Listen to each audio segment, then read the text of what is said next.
Parashevi Simaku, një nga zërat më të dashur të muzikës shqiptare, ka rrëfyer një kapitull të rënditës të jetës së saj në një intervistë ekskluzive me gazetarin Blendi Fevziu në New York. Këngëtarja që dikur mbushte skenat me zërin e saj të fuqishëm, ka kaluar vite të vështira në SBA, madje duke jetuar si e pastre në rrugët e qytetit. Jetoja në Times Square, aty kishte organizata që më ndihmonin me ushqim dhe batanie. Starbucks ishte shtëpia ime. Më njihnin të gjithë, më prisnin mirë, pija kafe falas dhe qëndroja ngrohtë kur ishte ftohtë, tregoja ajo me emocione. Simaku tha se vendimi për të jetuar në rrugë ishte zgjedhje personale. Pas Covidit më dukej sikur bota kishte ndryshuar, kisha nevojë për një fillim të ri, u shpreh ajo, e përkushtuar ndaj besimit që nga fëmijëria.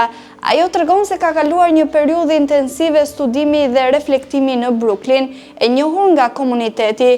Kjo intervistë prekse është një dëshmi e forcës shpirtërore dhe e dinjitetit me të cilën Parashevi Simaku përballoi sfida të jashtëzakonshme, duke zgjedhur të jetojë thjesht, por me besim të palëkundur dhe respekt për jetën.